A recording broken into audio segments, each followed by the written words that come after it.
জাতীয় সঙ্গীত নিয়ে এখন কথা হচ্ছে, আর আমরা বলতে চাই অবশ্যই জাতীয় সঙ্গীত সেটা পরিবর্তন করা হবে। কিন্তু এই জাতীয় সঙ্গীত নিয়ে যেন এই খুনি হাসিনার এই স্বৈরাচার সরকারের এই গুন্ডা পান্ডারা তারা দেখতেছি এখন জাতীয় সঙ্গীত গাইতেছে।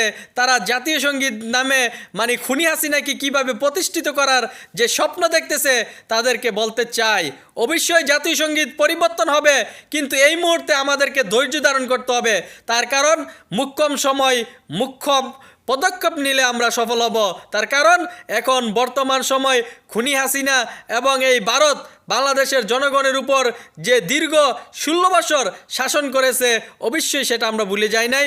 এতএব সকলকেই ধৈর্য আহ্বান করতেছি। এই খুনি হাসিনার পেতত্তারা আজকে কিন্তু জাতীয় সঙ্গীত তারা সুরে সুরে গাইতেছে, জাতীয় সঙ্গীত সুরে সুরে গাইতেছে।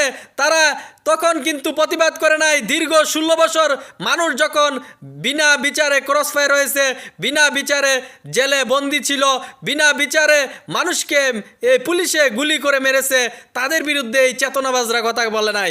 আজ তারা সুরে সুরে জাতীয় সঙ্গীত গাইতেছে। এতএব তাদের ব্যাপারে সতর্ক থাকতে হবে। তারা এই খুনি হাসিনাকে পুনরায় প্রতিষ্ঠিত করার চেষ্টা করতেছে এবং ভারত এবং এই খুনি হাসিনা তারা কিন্তু ভয়ঙ্কর। ভারত বাংলাদেশের জন্য একটি হুমকি এবং এই খুনি হাসিনা বাংলাদেশের জন্য হুমকি।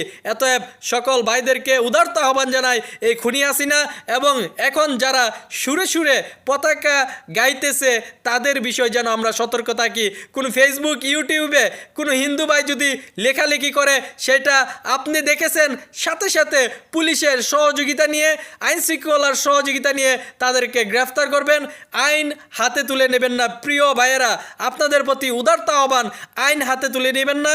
আমাদেরকে সতর্ক থাকতে হবে। বিএনপি, জামাত, শিবির, অন্যান্য দলগুলো এই মুহূর্তে একটি সংলাপে বসতে হবে। আগামীর বাংলাদেশ বিভিন্ন কান্ট্রি থেকে যেভাবে চাপ সৃষ্টি করতেছে ডক্টর ইউনূস সাহেবকে, এ বিষয় যেন এই দলগুলো ইউনূস সাহেবকে আরও সাহস এবং সহযোগিতামূলক ভূমিকা পালন করে। এতএব জাতীয় সঙ্গীত পরিবর্তন হবে, কিন্তু মুখ্যম সময় সেটা সিদ্ধান্ত নিতে হবে। অতএব এই মুহূর্তে আমাদেরকে দৃষ্টি রাখতে হবে। আজকে কিন্তু আরেকটা চমৎকার নিউজ এসেছে, এই খুনি হাসিনার সকল অপকর্ম এসব বিষয়ে কিন্তু একটি মিউজিয়াম, একটি জাদুঘর নির্মাণ করা হবে। খুনি হাসিনা যেটা যেটা করেছে, অবিচার, জুলুম, নির্যাতন, পিলখানার হত্যাকাণ্ড, মানুষকে বিচারবহির্ভূত হত্যা এবং গুণ খুন, আয়নাঘর এবং বাংলাদেশের জনগণের ভোটার অধিকার কেড়ে নিয়েছে এই খুনি হাসিনা। সকল বিষয় এবং এই ছাত্রদেরকে যারা মেরেছে, ছাত্ররা যারা শহীদ হয়েছে, সকল বিষয় কিন্তু একটা জাদুঘর নির্মাণ করা হবে এবং খুনি হাসিনাকে থুতু দেওয়ার একটি ব্যবস্থা করা হবে। এতএব সবাই যার যার অবস্থান থেকে সতর্ক থাকবেন।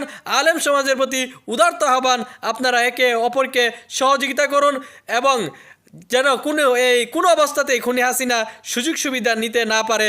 বর্তমান সময় আমাদেরকেই সতর্ক থাকতে হবে।